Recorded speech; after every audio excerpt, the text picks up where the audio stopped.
welcome back to my channel. Thank you so much for stepping by once again. My name is Uzama_Mkize and this is my YouTube channel. Thank you so much for stopping by once again. And if you're a new supporter, thank you so much. Please just don't forget to subscribe before you leave. Anyways, guys, don't forget to like, comment, and subscribe, and let's just get right into the video.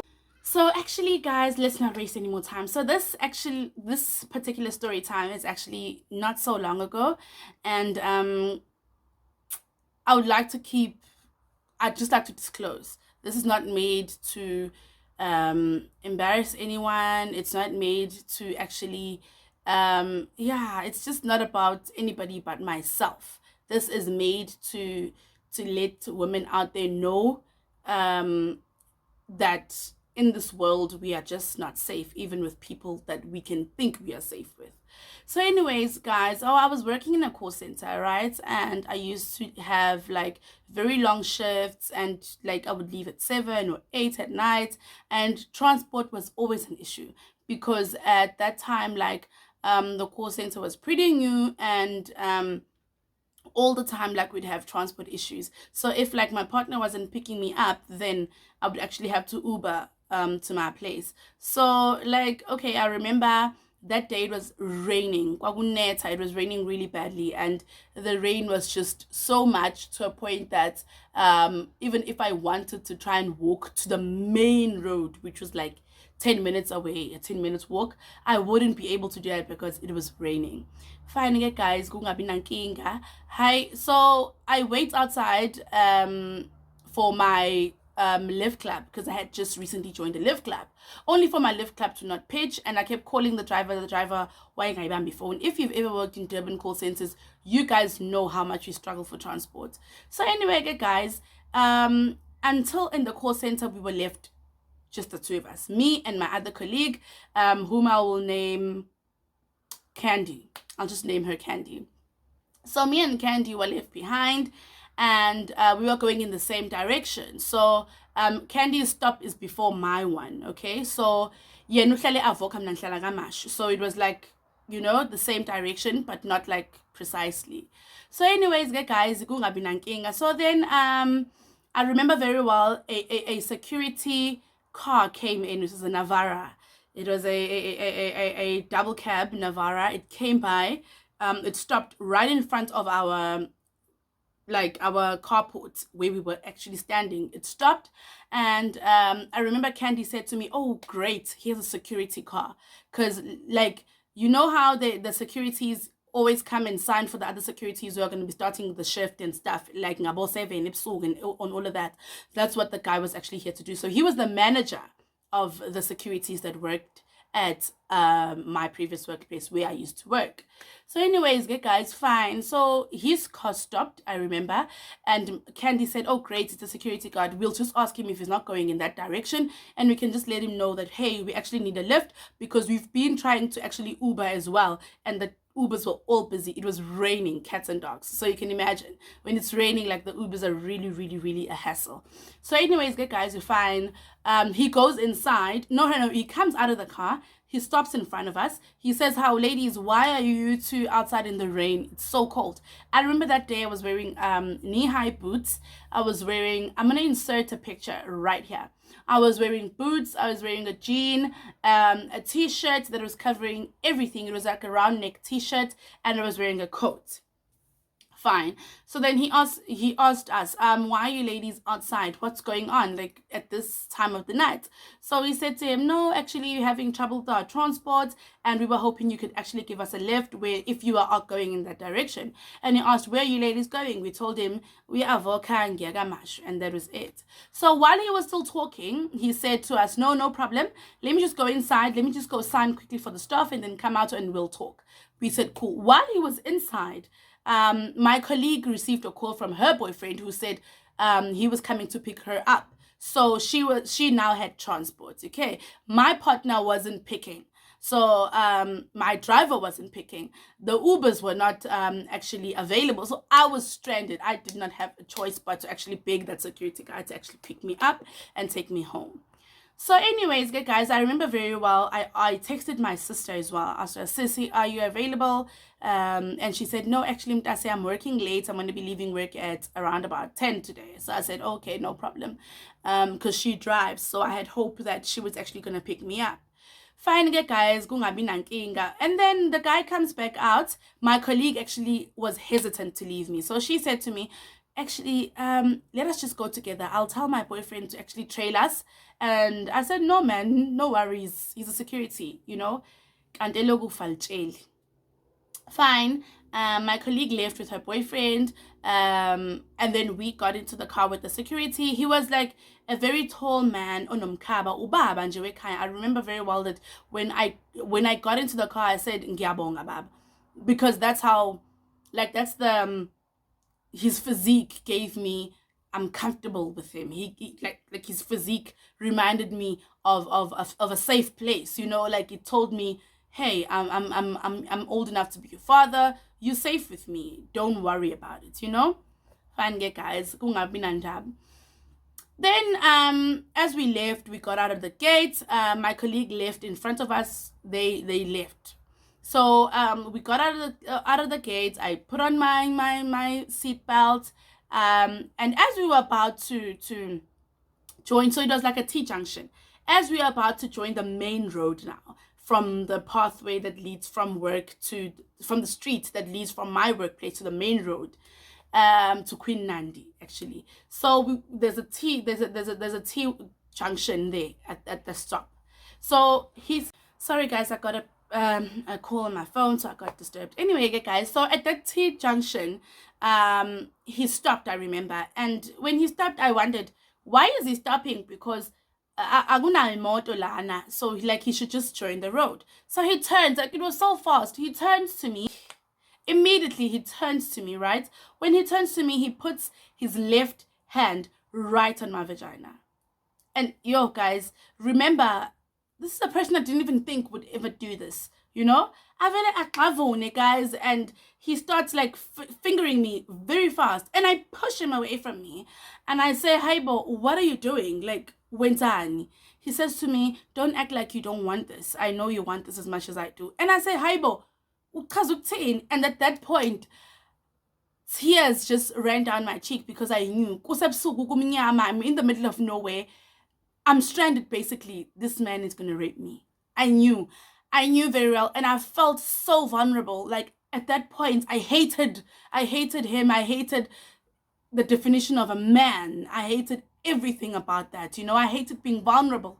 I blamed myself so much for getting into that car. I remember very well that my boyfriend had delivered lunch for me that day at work. It was a wimpy pack. It was a packet yaga wimpy enkulu because it was a platter of some sort with steak and all of that. So I remember very well, I had my bag, I had that. So immediately when he did that, I just pressed the seatbelt button. It, you know how when you press on it, it just flies back into its position. That happened, and I just opened the door. As I tried to open the door, my food falls down, my bag falls down. He grabs my arm and he pulls me back into the car. He says, "Awukahle wena sifebe." Yeah, I didn't think I'd be triggered so much. So he says to me, "Awukahle wena sifebe." And I look at this man and I'm thinking to myself, okay, so this is what is going to happen now. This man is going to rape me, you know. I'm like, okay, I'm going to get raped. And then he says to me, he now grabs my boobs. He says, what are you expecting? I'm going to give you a ride for free. And I just jumped out of the car. I do not know because at the end of the day, if I stayed in that car, only God knows what might have happened. When I jumped out of the car, there were no cars behind us, remember. So Elaine Yago Hippo Park Avenue, that avenue is very quiet. So there was no car behind us. When I jumped out, there was a car that was speeding, that was coming in our direction, but was going to overtake us, obviously, because they saw that we were stationary. We had the hazards on. So when I jumped out, obviously the person saw that, there's a person jumping out of the car, and they quickly stopped, only for me to run the opposite direction, going back to where I was coming from, back to work. You know what I mean? I was running back into the direction of work because I thought to myself, if I'm running the direction of the car, then the man is going to chase me. So rather let me just run backwards. It'll take time for him to actually turn or reverse or do whatever that he needs to do. And I just was not thinking straight. So I ran. And I remember when the car was reversing, I couldn't tell whether it was the car that was trying to help me or was it the car that was actually trying to attack me. I was just not stopping. My legs were telling me, do not stop. My heart was beating so fast. And at that point, I knew, if I stop, this man is going to kill me. Because I'm not safe, you understand? I'm just not safe. Fine, this car now comes. I remember this car that I was reversing did a U-turn, and he comes and stops in front of me, and only for me to raise my eyes and I see it's an Etios. It's not the Navara that I was running away from. And when I realized it's an Etios, it's actually a person I don't even know. It was two ladies at the back and one guy in the front. And the lady opened the door and she was like, Sissy, what's wrong? What's going on? And I remember at that point, I couldn't even talk. I just cried. Like, I just lost it. Sorry, guys. Woo, I didn't think this touched me so much, hey? This happened like a year ago. Oh my God, I don't want to cry. Oh, no. Okay, I remember I just cried. I just allowed the lady to hug me and I cried and she put me in the car. And when I got into the car, I realized my stuff were right next to me. Unkulunkulu, guys, works in wonders. So the same car that had stopped to try and help me to avoid ukungishayisa, they noticed that there was a bag and stuff on the floor. So they figured it's my stuff and they picked it up, they did a U-turn and they came after me. And I couldn't even talk. I remember the guy in the front, which I suppose was an Uber driver, asked me, Sis, and I couldn't even remember where I stayed. And remember, I had stayed in that apartment for plus minus 6 months. So that address, I knew it very well. But at that particular point, I couldn't even remember where I stayed. He had to ask me 4 or 5 times before I could even speak. And there was an engine garage across where we were. They drove into an engine garage and Usisi that was in the back seat went inside the garage and came back with ice water for me. Wanginikeza amanzi, wathi phuza siswehlisa ulaka ngehlisa umoya, and they asked me yini kwenzenjani, and I couldn't narrate it well. I remember I was stuttering. Bengikhuluma ngizama ukuchaza, but when I mentioned the name rape, that's when Usisi, the other lady that was in the car with me, said, no, don't talk anymore. We're taking you straight to the police station. It's about right. I now understand rape victims and rape survivors, rather. I would use the word survivor because we are survivors, you know? So, like, I now understand when a person doesn't want to open a case, not to say it's okay, but I understand how they feel. Because I remember they said, Mazongishaga Mashu police station, and I said, no, I just want to go to my place. And at that point, I just wanted to feel safe. I wanted to be in an environment where I'm safe. My phone rang, it was my partner, and I picked up, and he could hear that I'm not okay. Like, he asked me, what's wrong? And the lady next to me actually explained, and I was giving them directions to where I used to stay. When I got there, my housemates didn't even know that something was wrong with me, and I didn't even tell them. I didn't say anything. I just sorry guys.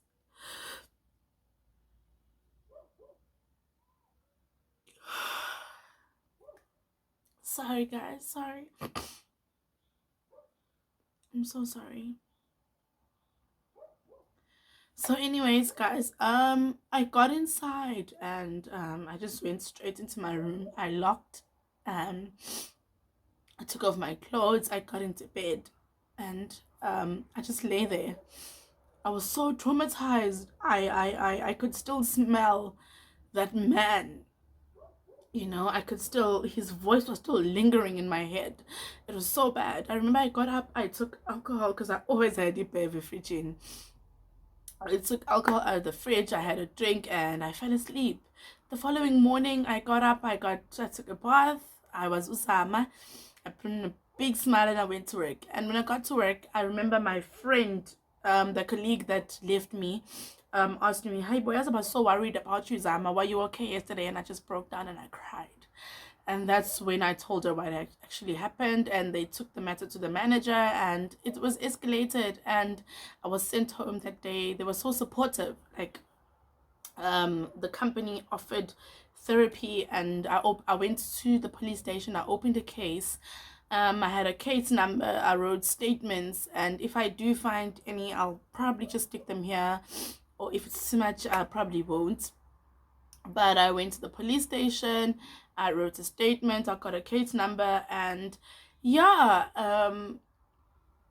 I don't know what happened, but the supervisor came, the security company's supervisor came to work, and they asked to speak to me, and they told me that this man had been doing this for quite some time, because now that my company had actually come forward about my story, more women actually came up and said, hey, more women from different sites, so not at this call center only, but like different sites where this man used to go, more women came up and said, hey, I was molested, I was violated, I'm a survivor, because of this man, you know. And yeah, I mean, I never in my wildest dreams thought something like this would ever happen to me. And I thank God for the fact that nothing really, no penetration happened, in as much as that scarred me, because like I'm so scarred to the fact that even with intimacy right now with my partner, I can't go as far as choking me, you know, or being a bit rough with me. Things I used to like being rough, you know, during intimacy, but now if you try and do that to me, it just, I don't know. I'm taking it one step at a time, and I most of my friends don't even know about the story, but some of them do. I remember my partner, when I told my partner, I told him, I think 2 weeks after, and he drove from PNB. He drove from here to Durban to be with me, even though it was a week or two after, and he didn't even shout at me. He blamed himself so much. He said, if only he didn't put work before him, um, that could not have happened to me. But you know, Emma would have, could have, they don't count, because at the end of the day, um, I was clothed. Men always say, she was raped because she was half naked. I was clothed that day. Ngangigqokile. Nginakho ukungagqoki. I know, as I sometimes like show my cleavage and all of that. I love my body. I'm okay with my body. But that day I was clothed. I was coming from work. It was cold. I was covered in all aspects. The only part that was showing was my neck. And still a man saw a chance to violate me and molest me. So lento yokuthi abafana bathi abafana, I'm gonna say abafana because indoda ayidlwenguli. Lento yokuthi abafana bathi udlwengulwe ngoba ubengagqokile, udlwengulwe ngoba ubedakiwe, udlwengulwe ngoba, it's nonsense. Rape has no excuse. Umuntu odlwengulayo is just an animal. Umuntu oviolator is an animal. But anyways, guys, I'm gonna end the story time here. Thank you so much for tuning in. I'm sorry if I've triggered any one of you guys. And I hope the story will help anyone out there to be safe and be cautious. Do not think ingalo yomthetho. Sometimes ingalo yomthetho iyakudumaza nayo. I've met good policemen, I've met good security guards, but in this regard, in the story time, this was not it. Anyway, guys, thank you so much for tuning into this channel. Don't forget, to on the road to 1,000 subscribers. Please do subscribe. Please just click the subscribe button below. We are almost at 1,000 right now. We're on 800 subscribers. We just need 200 more, and then I'll be monetized. Thank you so much, guys, for supporting me so much, and I love you guys. Bye.